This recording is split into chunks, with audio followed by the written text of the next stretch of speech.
औक्ष म्हणजे मोठी लढाई, मोठी लढाई. अन हत्याराचं फुलावानी घाव बिखाई, घाव बिखाई.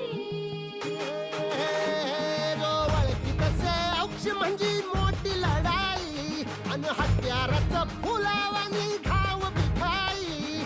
गळ्यामध्ये पडल त्याच्या माळी जयाची, गळ्यामध्ये पडल त्याच्या माळी जयाची. तू चाल पुढं, तू चाल पुढं, तू चाल पुढं. तुला रगड्या भीती कशाची, परवा भी कुणाची. मन सुद्धा